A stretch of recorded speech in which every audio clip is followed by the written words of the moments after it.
নমস্কাৰ মই মজিদ বন্ধুসকল ব্লগতে চাওক আজি সন্ধিয়াৰ 7টা গুৰুত্বপূৰ্ণ খবৰ। প্ৰথমটো খবৰ ঘোষণা কৰা হ'ল মেট্ৰিক পৰীক্ষাৰ ৰিজাল্ট।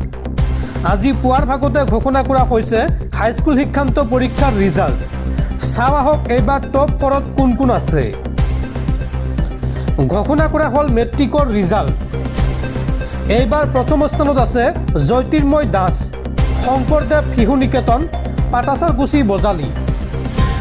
দ্বিতীয় স্থান লাভ কৰিছে আকাংক্ষা ভূঞাই, অম্বিকাগুৰি ৰায়চৌধুৰী জাতীয় বিদ্যালয়, হাৱাজান বিশ্বনাথ।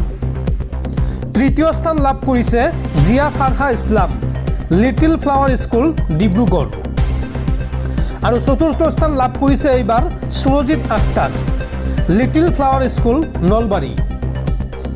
আৰু এইবাৰ হাইস্কুল শিক্ষান্ত পৰীক্ষাত উত্তীৰ্ণ হৈছে সৰ্বমুঠ 2,81,701 গৰাকী শিক্ষাৰ্থী।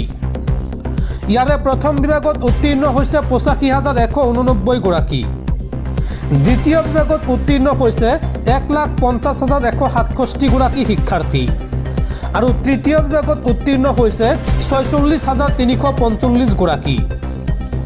উল্লেখযোগ্য যে জিলা ভিত্তিক প্ৰথম স্থানত আছে অসমৰ ভিতৰতে ডিমা হাছাও। ডিমা হাছাও জিলাত এইবাৰ উত্তীৰ্ণৰ হাৰ 88.23%। আৰু দ্বিতীয় স্থানত আছে শিৱসাগৰ জিলা। শিৱসাগৰ জিলাত এইবাৰ উত্তীৰ্ণৰ হাৰ 84.08%। আৰু তৃতীয় স্থানত আছে ডিব্ৰুগড় জিলা। ডিব্ৰুগড়ত এইবাৰ উত্তীৰ্ণৰ হাৰ 78.46%। পৰৱৰ্তী খবৰ ইভিএমক লৈ আদালতৰ পৰা আহিল ডাঙৰ খবৰ। ভাৰতৰ নিৰ্বাচনৰ ইতিহাসত প্ৰথমবাৰৰ বাবে পৰীক্ষা কৰা হ'ব ইভিএম। ইভিএম পুনৰীক্ষণ আৰু তদন্তৰ নিৰ্দেশ দিলে আদালতে। ইভিএমক লৈ আদালতৰ পৰা আহিল ডাঙৰ খবৰ। ভাৰতৰ নিৰ্বাচনৰ ইতিহাসত প্ৰথমবাৰৰ বাবে পৰীক্ষা কৰা হ'ব ইভিএম। ইভিএম পুনৰীক্ষণ আৰু তদন্তৰ নিৰ্দেশ দিলে আদালতে। মহাৰাষ্ট্ৰ বিধানসভা নিৰ্বাচনৰ ফলাফলৰ পিছতেই ইভিএমক লৈ উঠিছিল প্ৰশ্ন। চান্দিৱলী সমষ্টিৰ ফলাফলক লৈ ন্যায়ালয়ৰ দ্বাৰস্থ হৈছিল পৰাজিত প্ৰাৰ্থী। ইভিএম পুনৰীক্ষণ আৰু তদন্তৰ বাবে বম্বে উচ্চ ন্যায়ালয়ত কৰিছিল আবেদন, আৰু এই গোচৰটোৰ শুনানিত ইভিএম পুনৰীক্ষণৰ নিৰ্দেশ দিলে আদালতে। পৰৱৰ্তী খবৰ অসম জাতীয় পৰিষদৰ সভাপতি লুৰিণজ্যোতি গগৈৰ বাসগৃহত হঠাৎ উপস্থিত হৈছে অসম আৰক্ষীৰ এটা বৃহৎ দল। প্ৰায় 20খন বাহনেৰে উপস্থিত হৈছে অসম আৰক্ষীৰ এই দলটো। আৰু লুৰিণজ্যোতি গগৈৰ বাসগৃহত এই আৰক্ষীৰ দলটোৱে চলাইছে তালাচী অভিযান। খোৱাং সমষ্টিৰ অন্তৰ্গত বৰপথাৰ গদাপানীৰ বাসগৃহত অভিযান চলাইছে অসম আৰক্ষীৰ দলটোৱে। নিৰ্বাচন শেষ হোৱাৰ পাছতে এই অভিযান আৰক্ষীৰ। উল্লেখযোগ্য যে এইবাৰ খোৱাং সমষ্টিৰ প্ৰাৰ্থী আছিল অসম জাতীয় পৰিষদৰ সভাপতি লুৰিণজ্যোতি গগৈ। আৰু কোনো জাননী নিদিয়াকৈ অসম আৰক্ষীৰ এই বৃহৎ দলটোৱে লুৰিণজ্যোতি গগৈৰ বাসগৃহত অভিযান চলোৱাক লৈ প্ৰশ্নৰ সন্মুখীন হৈছে তদন্তকাৰী আৰক্ষী বিষয়াৰ দল। দৰ্শকসকল আৰু বহুতো গুৰুত্বপূৰ্ণ খবৰ আছে। তাৰ আগতে আপোনাক জনাওঁ যে যদি আপুনি এতিয়ালৈকে এইটো ভিডিঅ'ত লাইক কৰা নাই তেন্তে এতিয়াই ভিডিঅ'টোত লাইক কৰি দিয়ক। আৰু এনেকুৱা ধৰণৰ ভিডিঅ'সমূহ নিতৌ চাবলৈ চেনেলটো ছাবস্ক্ৰাইব কৰি কাষত থকা বেল আইকনটো প্ৰেছ কৰি ৰাখক। পৰৱৰ্তী খবৰ ভোট কেন্দ্ৰত পলিং অফিচাৰ আদায় কৰিলে নামাজ। ভোটাৰক বাহিৰত থিয় কৰাই ভোট কেন্দ্ৰৰ ভিতৰত নামাজ আদায় পলিং বিষয়াৰ। মোবাইল কেমেৰাত বন্দী কৰিলে ভোটাৰে সেই সমগ্ৰ দৃশ্য। এইখন অসমতে সংঘটিত হৈছে এই ঘটনা। চাওঁ আহক এই সন্দৰ্ভত সবিশেষ। এইবাৰ ভোট কেন্দ্ৰত পলিং অফিচাৰ আদায় কৰিলে নামাজ। ভোটাৰক বাহিৰত থিয় কৰাই ভোট কেন্দ্ৰৰ ভিতৰত নামাজ আদায় পলিং বিষয়াৰ। বঙাইগাঁৱৰ বিজয়গাঁও JB স্কুলৰ ভোট কেন্দ্ৰত এই ঘটনা সংঘটিত হৈছে। ভোটাৰে মোবাইলৰ কেমেৰাত বন্দী কৰিছিল এই দৃশ্য। আৰু এই ঘটনাক কেন্দ্ৰ কৰি ৰাইজৰ মাজত ব্যাপক প্ৰতিক্ৰিয়াৰ সৃষ্টি হয়। পৰৱৰ্তী খবৰ গো মাতাক লৈ হিমন্ত বিশ্ব শৰ্মাই ৰাজনীতি কৰিছে, কিন্তু কোন গৰু চিণ্ডিকেট কৰা মানুহক আৰক্ষীয়ে আটক কৰিছে। সেই আৰক্ষীয়ে আজি কুংকি চৌধুৰী, পৱন খেৰাৰ ওপৰত একশ্যন লৈছে।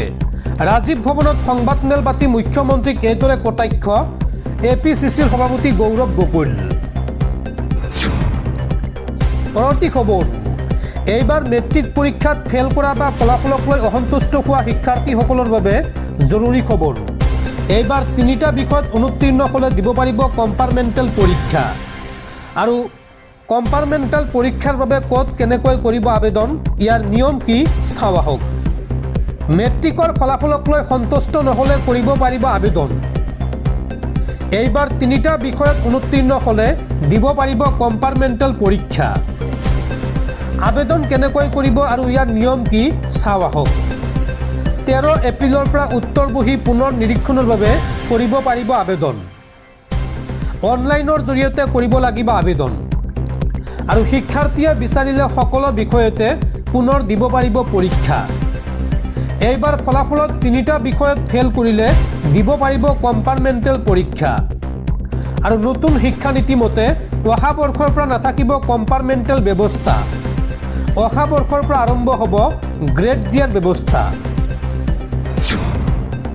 পৰৱৰ্তী খবৰ, চেণ্ট্ৰেল গুৱাহাটী সমষ্টিৰ এজেপিৰ প্ৰাৰ্থী কুংকি চৌধুৰীৰ বিৰুদ্ধে এইবাৰ নিৰ্বাচনী বিধি উলংঘাৰ অভিযোগ। এই সন্দৰ্ভত কুংকিৰ সামাজিক মাধ্যম কোষৰ সদস্যক পুৱতি নিশা আটক কৰে অসম আৰক্ষীয়ে। মধ্য গুৱাহাটী সমষ্টিৰ প্ৰাৰ্থী কুংকি চৌধুৰীৰ বিৰুদ্ধে এইবাৰ নিৰ্বাচনী বিধি উলংঘাৰ অভিযোগ। মাজনিশা কুংকিৰ সামাজিক মাধ্যম কোষৰ সদস্যক আটক পাণবজাৰ আৰক্ষীৰ। পুৱতি নিশা 3 বজাত সদস্য কেইজনক আটক কৰে আৰক্ষীয়ে। নিৰ্বাচনৰ সময়ত সামাজিক মাধ্যমত বিতৰ্কিত পোষ্ট দিয়াৰ অভিযোগ কুংকিৰ বিৰুদ্ধে। আৰু উক্ত অভিযোগৰ ভিত্তিত পাণবজাৰ আৰক্ষী থানাত এজাহাৰ দাখিল কৰা বুলি সামাজিক মাধ্যমত প্ৰতিক্ৰিয়া কুংকিৰ। এজাহাৰত নিৰ্বাচনী বিধি উলংঘা কৰা বুলি গোচৰ তৰাৰ কথা সদৰি কুংকিৰ। ইফালে এই অভিযোগ সন্দৰ্ভত প্ৰতিক্ৰিয়া প্ৰকাশ কৰে কুংকিয়ে। কুংকি চৌধুৰীয়ে এই সন্দৰ্ভত কয় যে আমি নিৰ্বাচন আয়োগৰ কোনো নিয়মক অসন্মান কৰা নাই। আৰম্ভণিৰে পৰা আমি নিৰ্বাচন আয়োগৰ প্ৰতিটো নিয়ম সততাৰে পালন কৰি আহিছোঁ। আৰক্ষীৰ এই কাৰ্যক ভিত্তিহীন আখ্যা কুংকি চৌধুৰীৰ। একেদৰে সাহসীয় বিজেপিক সমালোচনা কৰি কুংকিৰ মন্তব্য যে শাসনাধিষ্ঠ দলটোৱে আমাৰ প্ৰতি ৰাইজৰ আশীৰ্বাদ আৰু মৰম দেখি শংকিত হোৱাৰ বাবে এনে পদক্ষেপ গ্ৰহণ কৰিছে। এই মন্তব্য কৰে কুংকি চৌধুৰীয়ে। পৰৱৰ্তী খবৰ, মুখ্যমন্ত্ৰীৰ পত্নী ৰিণিকী ভূঞা শৰ্মাৰ বিৰুদ্ধে বিস্ফোৰক অভিযোগ উত্থাপন কৰা AICCৰ নেতা পৱন খেৰাৰ জামিন লাভ। এসপ্তাহৰ বাবে অগ্ৰিম জামিন মঞ্জুৰ কংগ্ৰেছ নেতাজনৰ। ন্যায়াধীশ কে সুজনাৰ আদালতে খেৰাক দিলে সকাহ। AICCৰ নেতা পৱন খেৰাৰ জামিন লাভ। তেলেংগানা উচ্চ ন্যায়ালয়ে মঞ্জুৰ কৰিলে জামিন। এসপ্তাহৰ বাবে অগ্ৰিম জামিন মঞ্জুৰ কংগ্ৰেছ নেতাজনৰ। মুখ্যমন্ত্ৰীৰ পত্নীৰ বিৰুদ্ধে অভিযোগ তুলিছিল পৱন খেৰাই। সংবাদমেল পাতি 3খন দেশৰ নাগৰিকত্ব আৰু বিদেশত হাজাৰ হাজাৰ কোটি টকাৰ বিনিয়োগ থকা বুলি ৰিণিকী ভূঞা শৰ্মাৰ বিৰুদ্ধে অভিযোগ তুলিছিল পৱন খেৰাই। আৰু তাৰ পিছতে মুখ্যমন্ত্ৰীৰ পত্নী ৰিণিকী ভূঞা শৰ্মাৰ গোচৰৰ ভিত্তিত পৱন খেৰাক গ্ৰেপ্তাৰ কৰিবলৈ দিল্লীলৈ গৈছিল অসম আৰক্ষীৰ এটা দল। আৰু ইয়াৰ পিছতে অগ্ৰিম জামিন বিচাৰি আদালতৰ কাষ চাপিছিল পৱন খেৰা। আৰু অৱশেষত ন্যায়াধীশ কে সুজনাৰ আদালতে খেৰাক দিলে সকাহ। সংশ্লিষ্ট জামিন আবেদন দাখিলৰ বাবে এসপ্তাহৰ সকাহ দিলে পৱন খেৰাক। পৰৱৰ্তী খবৰ, নিৰ্বাচনৰ পাছতে গণতন্ত্ৰৰ চতুৰ্থ স্তম্ভত আঘাত। লখিমপুৰত অসমীয়া প্ৰতিদিনৰ কাৰ্যালয়ত দুৰ্বৃত্তৰ আক্ৰমণ।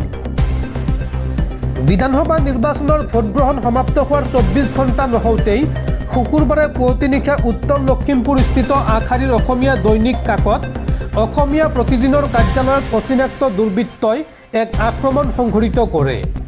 কাৰ্যালয়টোলৈ লক্ষ্য কৰি কৰা শিলাবৃষ্টিৰ ফলত বিস্তৰ সা সম্পত্তিৰ ক্ষয় ক্ষতি হয় যদিও কোনো লোক হতাহত হোৱাৰ খবৰ পোৱা হোৱা নাই। গণতন্ত্ৰৰ চতুৰ্থ স্তম্ভৰ ওপৰত নিশাৰ অন্ধকাৰত হোৱা এই আক্ৰমণৰ ঘটনাই সমগ্ৰ অঞ্চলটোতে তীব্ৰ চাঞ্চল্যৰ সৃষ্টি কৰিছে। প্ৰাপ্ত তথ্য অনুসৰি দুৰ্বৃত্তৰ দলটোৱে কাকতখনৰ উত্তৰ লখিমপুৰৰ কাৰ্যালয়টোত অতৰ্কিত আক্ৰমণ চলাই চৌহদত নিৰন্তৰ শিলগুটি নিক্ষেপ কৰে। ইয়াৰ ফলত অট্টালিকাটোৰ একাংশ ধ্বংসপ্ৰাপ্ত হোৱাৰ লগতে ভিতৰৰ সা সঁজুলিৰ বিস্তৰ ক্ষতিসাধন হয়। অৱশ্যে এই আক্ৰমণৰ সময়ত কাৰ্যালয়ত উপস্থিত থকা কৰ্মচাৰীসকল সুৰক্ষিত অৱস্থাত আছে বুলি জানিব পৰা গৈছে।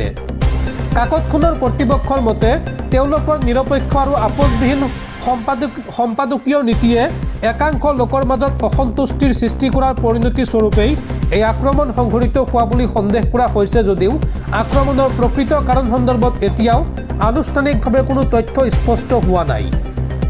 উল্লেখযোগ্য যে শেহতীয়াকৈ কাকতখনক লক্ষ্য কৰি সংঘটিত হোৱা এয়া প্ৰথমটো ঘটনা নহয়।